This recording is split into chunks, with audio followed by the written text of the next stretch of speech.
So Scott, Yes. why don't you give everyone a little quick summary of your background? I was born a poor young white boy in the Bronx.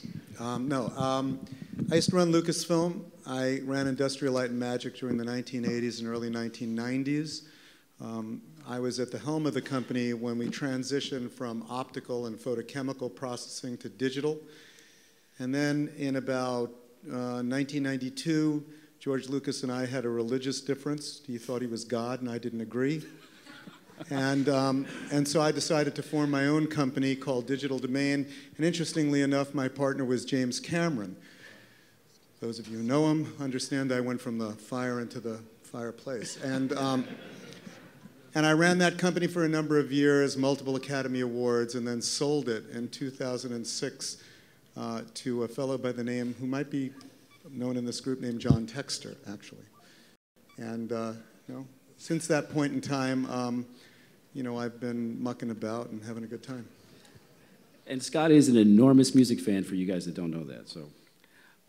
So Scott, tell us about the first time were you involved in any hologram production work, and what's evolved since then? So holograms, it's a misnomer.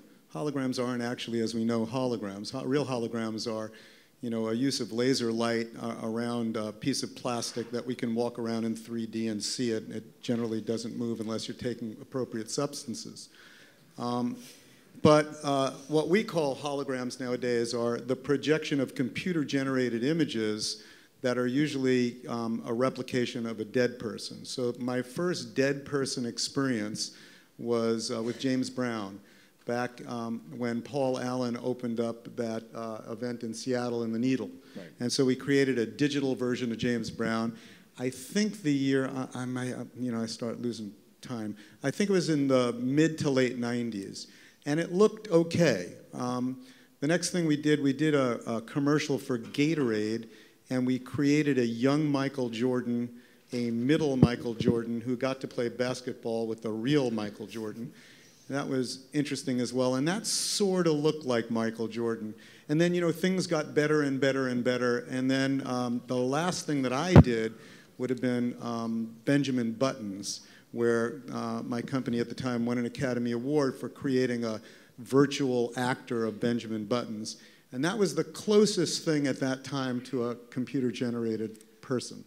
So what is the state of the art right now when it comes to digital recreation? Like, what is going on in the industry that's changed? So contrary to what a lot of people, I think, would have you believe, that there's some algorithm, that there's some piece of software, that there's something, that you press a button and it says it looks like Madonna. It just doesn't. It's all about the artistry, and it's about the men and women that sit behind the computers that create those images.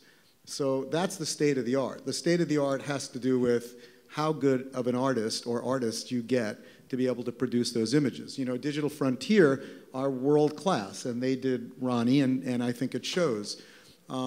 Additionally, now, on a technical side, there are certain things like facial capture and facial movement and higher rendering and higher, all of that stuff starts to play into it. But I'll give you an example. I was lucky enough to work with the Allman Brothers back in the day, and I was one of the monitor mixers on stage for Live at the Fillmore East. And I remember walking into the truck, and I turned to Tom Dowd, and I had playback and listened to it, and I thought it was the greatest live performance I'd ever heard in my life. And when you listen to the vinyl, I thought nothing could sound better. And I put it on my hi-fi lately, and it's like, tied to the whipping post.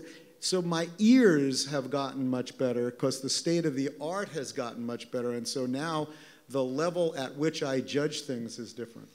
Which is true. I mean, so in your take on this industry, and like, what it takes to hold an audience's attention, right? You know how you've done it your whole career, pretty much. So. What would you recommend, or what would you offer advice to anybody in management who has an artist that we're looking to go into this phase or looking to go into holograms, whether it's for somebody they currently have or thinking about as a production point? What would you say is something you'd recommend them to, how would you go about it? So, if you look at it, I think there are 3 key parts to creating a hologram. The one key part is a licensing issue, and one needs to make sure that the estate is okay and sync rights are okay and all of that.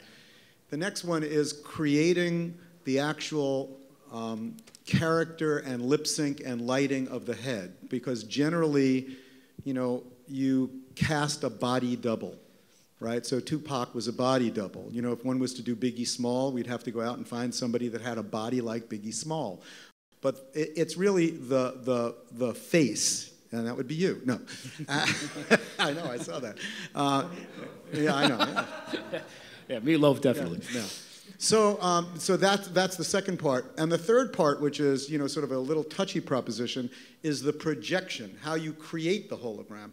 And right now there seems to be only 3 systems that one could go to create the hologram. And each one is particular, and some of them are better, and some of them are not entangled with legal problems and have satisfied that criteria. And so the choices of what your projection system is, whether it's on tour or somewhere else, is limited to those 3 choices. Correct. And what would you say are some of the pitfalls getting involved in this? Like if you had to give something, again, looking at it from a manager's standpoint or an artist's standpoint. Well, the pitfalls, I think one needs to have a production company that understands the process, because like anything else in film, and it's like film, it's like building a house. It can get away from you. Budgets can get away from you. Time can get away from you.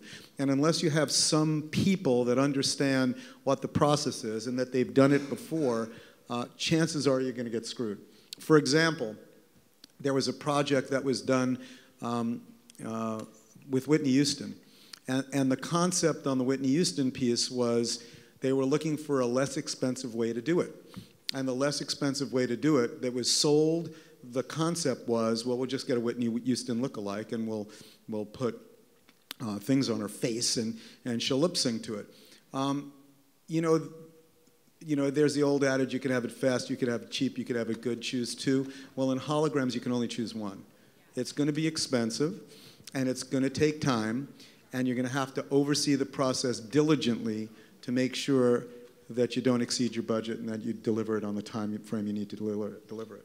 I agree. I agree. So, Scott, anything else you'd want to tell this wonderful crowd? You guys are all wonderful, by the way. Anything else you want to tell this wonderful crowd before you go to the panel? Jeff Pezzuti? No, thanks. Can I leave this here? Yeah, you go. You're not going to write. Thank you, Scott Ross.